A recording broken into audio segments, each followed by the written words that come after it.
Last Stop on Market Street. Words by Matt De La Pena. Pictures by Christian Robinson.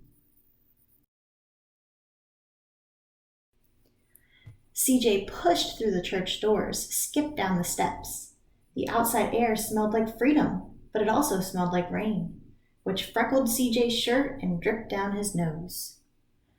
He ducked under his Nana's umbrella, saying, "How come we gotta wait for the bus in all this wet? Trees get thirsty too," his Nana told him. "Don't you see that big one drinking through a straw?" CJ looked for a long time but never saw a straw.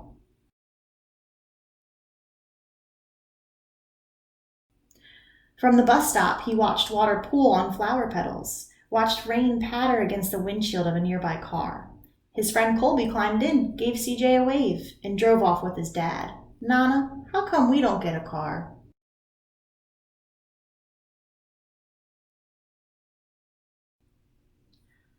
"Boy, what do we need a car for? We got a bus that breathes fire, and old Mr. Dennis, who always has a trick for you." The bus creaked to a stop in front of them.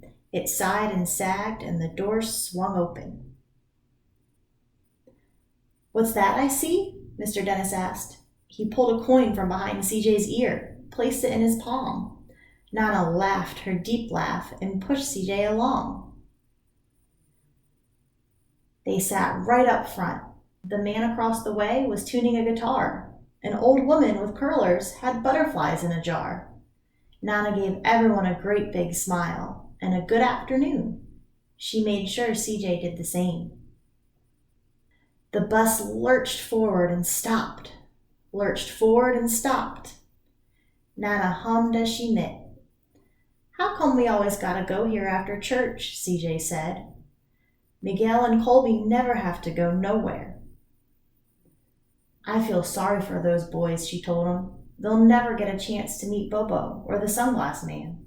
And I hear Trixie got herself a brand new hat." CJ stared out the window, feeling sorry for himself. A man climbed aboard with a spotted dog. CJ gave up his seat. "How come that man can't see?" "Boy, what do you know about seeing?" Nana told him. "Some people watch the world with their ears."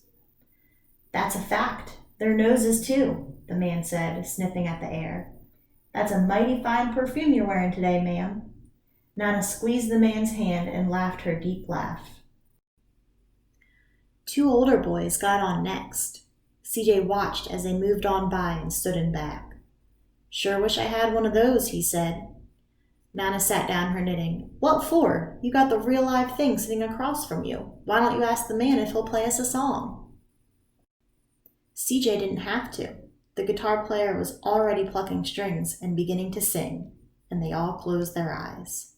And in the darkness, the rhythm lifted CJ out of the bus, out of the busy city. He saw sunset colors swirling over crashing waves. The song ended, and CJ opened his eyes. Everyone on the bus clapped, even the boys in the back. Nana glanced at the coin in CJ's palm. CJ dropped it in the man's hat. "Last stop on Market Street," Mr. Dennis called. CJ looked around as he stepped off the bus, crumbling sidewalks and broken down doors, graffiti-tagged windows and boarded-up stores. He reached for his Nana's hand. "How come it's always so dirty over here?" She smiled and pointed to the sky. "Sometimes when you're surrounded by dirt, CJ, you're a better witness for what's beautiful." CJ saw the perfect rainbows arching over the soup kitchen. He wondered how his Nana always found beautiful when he never even thought to look. When he spotted their familiar faces in the window, he said, "I'm glad we came." He thought his Nana might laugh her deep laugh, but she didn't. She patted him on the head and told him, "Me too, CJ. Now come on."